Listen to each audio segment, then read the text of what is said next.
Richard Martineau. Narrateur de l'actualité. Alors, il est arrivé en studio, le Mike Tyson de la joute verbale. Bonjour. Bonjour, Mathieu Bock-Côté.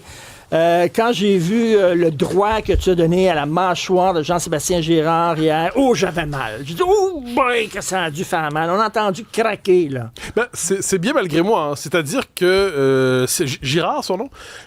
Donc, on constate qu'une connaissance... C'est pas grave, on n'est pas supposé dans la vie, on n'est pas obligé d'avoir une grande connaissance de l'histoire du nationalisme québécois. Mais il a simplement une pensée réflexe. Une pensée réflexe, c'est-à-dire dans son esprit, il y a probablement 2 ou 3 noms. René Lévesque, probablement Gérald Godin, inclusion, exclusion, ouverture, fermeture, puis il fonctionne avec ces catégories-là. Et, dans son esprit, c'est gentil, pas gentil, fin, pas fin. Le problème, c'est qu'il ne connaît de René Lévesque que la vision aseptisée, fantasmée, déréalisée, qui ne correspond pas à la réalité historique du personnage. Donc, je me suis contenté de lui rappeler que le personnage dont il me parle était probablement beaucoup plus identitaire que toi, plus moi, toi, fois moi, réunis aujourd'hui. René Lévesque, par exemple, avant le référendum de 80, dit si on avait un 48% pour le oui, mais qu'au final, on perdait, ça voudrait dire qu'une majorité de francophones auraient voté oui, ils auraient été bloqués par les anglophones et d'autres à l'époque, et ça serait catastrophique pour la paix sociale. C'est la même chose que dit Parizeau en 1995, avec des mots un peu plus durs. Donc, le fait est que René Lévesque, quand on lit les premières pages d'Option Québec, René Lévesque dit de ceux qui sont un peu, on pourrait dire, la Trudeau, il dit ce ne sont plus des nôtres. Il les chasse de la nation en disant ce ne sont plus des nôtres, comme si c'est des déracinés.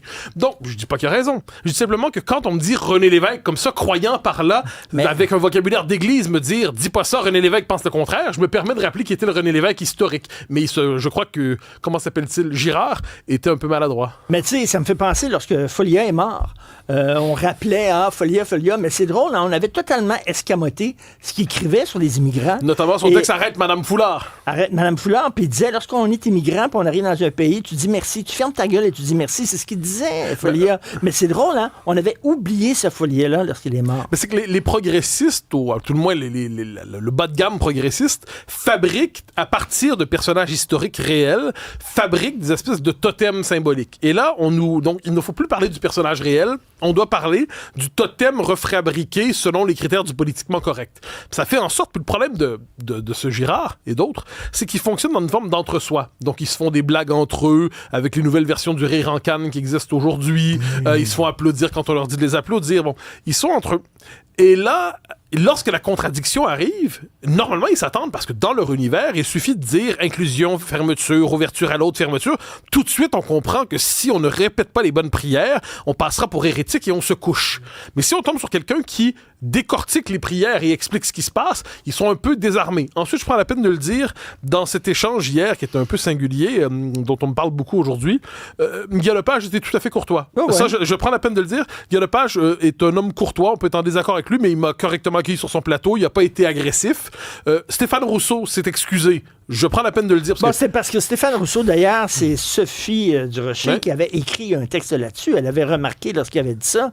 Il avait déjà dit que lui pratiquait le lancer à la hache pour se déstresser, puis qu'il aimerait ça t'envoyer une hache en plein front. Ouais, il voulait me lancer une hache dessus. Puis là, ensuite, il m'a expliqué à la pause qu'en fait, c'est un jeu de mots sur le mot boc côté boc, comme l'orignal. Donc, c'était l'univers de la chasse. Et alors, c'est pour ça qu'il m'avait nommé par hasard. Je l'ai évidemment cru. Par ailleurs, j'ai accepté ses excuses, parce que c'est encore une fois, c'est un homme honorable qui s'excuse d'avoir appelé au lancer de hache sur la tête de quelqu'un. Puis il s'est excusé non seulement à la pause, mais s'est réexcusé à la fin devant tout le monde, donc j'accepte évidemment ses excuses. Mais puisqu'on parlait de discours haineux, je me suis dit, c'est quand même un bon exemple de discours haineux. Moi, quand je pense qu'un homme accouchera jamais, on m'explique que c'est un discours haineux. Quand j'explique qu'à partir d'un certain seuil dans une population, des gens qui sont d'une culture autre finissent par imposer un rapport de force si on n'a pas été capable de les intégrer, on me dit que c'est un discours haineux. Donc, j'ai voulu vérifier. Est-ce que lancer une hache dans ma face, c'est un discours haineux? Mais faut être précis. Mais voilà, c'est un jeu de mots, donc c'est correct. Donc, j'ai accepté les excuses de Stéphane Rousseau, très bien. Mais encore une fois, je suis pas certain, pour le Girard en question, je suis pas certain aurait-il vu un discours haineux dans cet appel à la hache. Moi, j'ai senti un malaise sur le plateau. Quand tu es rentré à Radio-Canada, c'était quoi, excuse-moi, l'anglicisme, la vibe? C'était quoi la vibration que tu sentais? Bon, les gens sont courtois, c'est-à-dire, j'ai croisé Guilla. Enfin, dans le personnel de soutien, ils étaient tout à fait sympathiques. Lâchez pas, continuez, on vous suit. On vous suit. C'était très apprécié. Ensuite, Guy a été encore une fois très courtois. Bonjour Mathieu, merci d'avoir accepté. Puis ensuite, les interactions étaient plutôt mineures. Je me suis préparé, je réfléchissais dans ma loge. Et ensuite, quand je suis arrivé, j'ai compris. Alors, il y a une formule quand même. On l'aurait dit autrefois, un chrétien chez les païens. C'est-à-dire, j'arrivais et puis, dans mon esprit, j'allais parler de mon livre. Moi, j'ai publié un livre. On m'invitait pour parler de mon livre. Et là, je me suis dit au bout de quelques instants qu'il voulait peut-être pas surtout parler de ça. Bon, alors j'accepte de parler d'autres sujets. Alors, j'ai ton livre. On va parler du livre. Alors, Les Deux Occidents, c'est ton combienième livre? 10e, je crois, wow. ou 10 ou 10e. Mathieu Bock-Côté, Les Deux Occidents, c'est vraiment rempli d'érudition, de citations, de réflexions super passionnantes. T'aimes les débats? Alors, écoute, on va débattre. Dans ton livre, Mathieu, si je demande aux gens, vous avez le choix entre...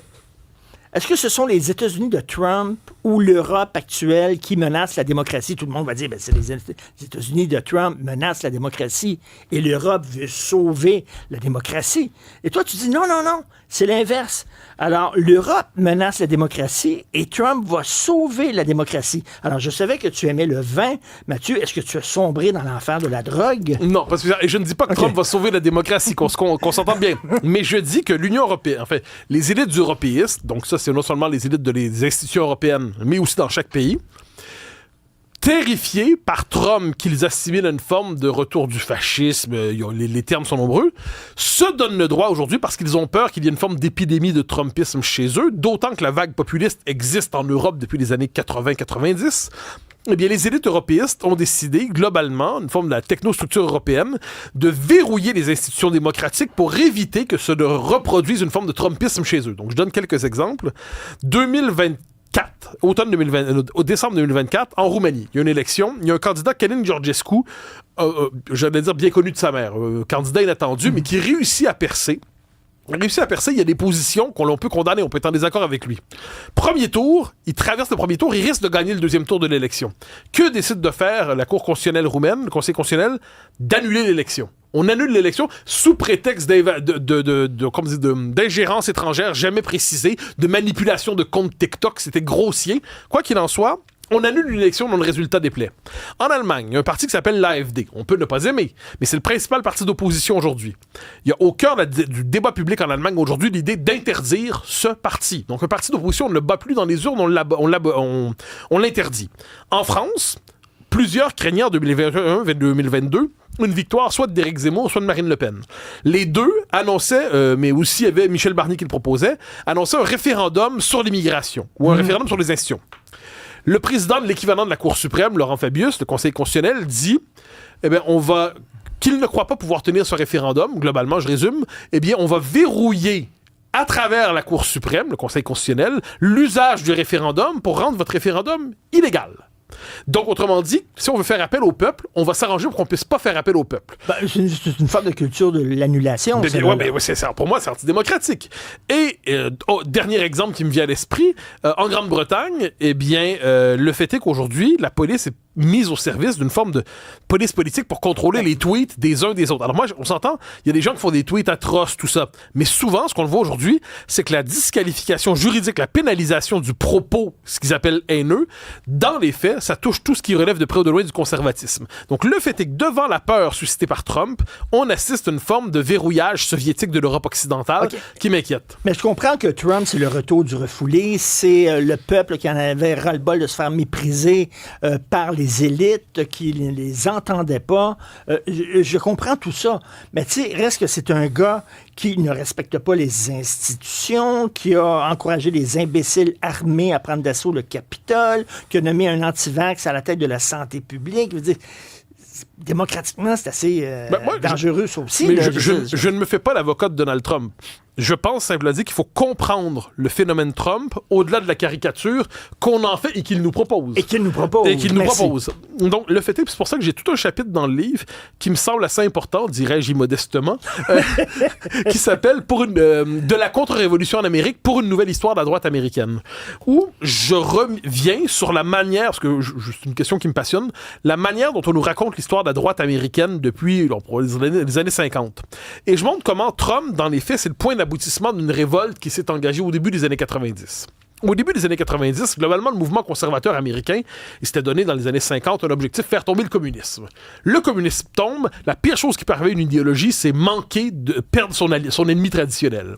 Donc là, il y a une forme de transformation néoconservatrice de la droite américaine qui rentre vraiment, c'est des années Bush, mais c'était aussi des années Clinton, parce qu'il y avait une forme de colonisation idéologique du Parti démocrate par les néoconservateurs.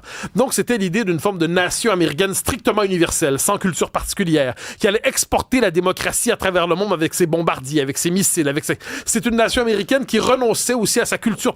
Donc c'est toute une idéologie, c'était la sacralisation du libre-échange. Et beaucoup d'Américains, à travers cela, ne se reconnaissaient pas dans ce modèle mondialiste qui s'impose à ce moment-là. Des perdants, ceux qui ont perdu leur job. Et il y a une révolte qui est associée à un personnage qui s'appelle Pat Buchanan. Pat Buchanan, il avait été à la fois homme politique, conseiller politique et figure des médias. Puis en 92, il conteste George Bush père à l'investiture républicaine alors que Bush est président. Et puis, il impose le thème de la guerre culturelle. Il dit maintenant, le sujet, c'est pas seulement le communisme ou le capitalisme, c'est la culture, la défense de notre culture. Ensuite, en 96, il impose le thème du nationalisme économique, la critique de l'immigration massive, la critique justement du néoconservatisme. Il anticipe sur 2003. Puis bon, ensuite, je ne reviens pas dans le détail sur sa vie, mais ce que je dis, c'est que cette révolte-là, la révolte trumpienne, commence en 1992. Et si on ne comprend pas que derrière la réussite de Trump, il y a un parti républicain qui s'était mis au service dans les faits, soit de l'oligarchie, soit d'une forme d'esprit de croisade démocratique à temps plein en bombardant le monde entier, eh bien, on ne comprend pas qu'il y a une forme de réaction identitaire forte américaine autour de lui. Ensuite, le personnage est désagréable. Qui dira le contraire? Je constate simplement que le courant national conservateur ne se réduit pas à son représentant ubuesque. Je disais le retour du refoulé. On a dit au peuple, fermez votre gueule, c'est l'élite qui a raison, etc. L'élite mondialiste, les gens qui voyagent, qui travaillent grâce à leur ordinateur, et les gens qui, mon Dieu, participaient à l'économie, là, de produire des biens, voyaient leur usine lever les feux, étaient délocalisés ailleurs, perdaient leur emploi, tout ça était frustré. Bon, alors, le peuple était fâché. Ça a donné naissance à Trump. Le retour du refoulé, ça a remonté de profond. Puis quand ça remonte, des fois, il y a comme un reflux gastrique. Des fois, ça sent mauvais. Des fois, il y a toutes sortes de choses. Mais il y a des scories. Il y a des scories. C'est-à-dire, plus on refoule longtemps l'identité d'un peuple, plus lorsqu'elle ressort, ça revient avec beaucoup d'éléments qui sont mélangés. Mais ça, comme je dis, c'est pour ça que je ne me pose pas ici en professeur de morale. Je cherche à comprendre un moment historique. Le fait est que plus on refoule... Je renverse l'exemple. Dans les pays scandinaves, depuis les années 90, surtout 2000, ils ont compris, les sociodémocrates notamment, ils ont compris que sacrifier l'identité nationale, ça allait entraîner à terme le sacrifice de l'État social pour eux, ça allait entraîner des problèmes démocratiques profonds. Mais l'ensemble des partis mainstream, influencés par les mouvements populistes qui perçaient aussi à l'époque, les partis mainstream se réapproprient l'identité. Résultat des courses, dans les pays scandinaves, l'identité s'exprime de manière beaucoup plus apaisée qu'aux États-Unis aujourd'hui ou que dans d'autres pays où elle est étouffée. Puis même au Québec, pourrais-je dire. Une des forces du Québec là-dedans, c'est que le discours identitaire a été porté soit par le Parti québécois, soit par la CAQ, en d'autres temps par la DQ, mais toujours par des partis mainstream, ce qui fait en sorte qu'on n'a pas eu ici cette espèce de mouvement populiste avec les scories auxquels tu fais référence. Et de ce point de vue, les Américains paient le prix de l'étouffement d'une population pendant 30 ans, 40 ans. J'ajoute un petit détail, si je peux me permettre, dans le Trumpisme, il y a aussi une contre-révolution anti-woke. Le délire woke des 5-6 dernières années, c'était ça aussi un vrai danger pour la démocratie. Écoute, tu parles à la fin de ton livre de la décadence. Notre société occidentale est en décadence. Les gens qui ne t'aiment pas te reprochent souvent ce discours un peu alarmiste, décliniste qu'on dit, puis tout ça.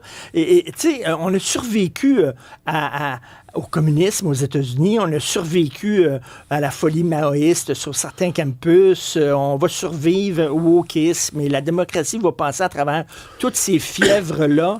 Est-ce que vraiment décadence, c'est pas un peu trop fort de café? Alors non. Je pense, à l'échelle de l'histoire, moi, j'ai une formule à laquelle je tiens. Rome est tombée, tout tombera.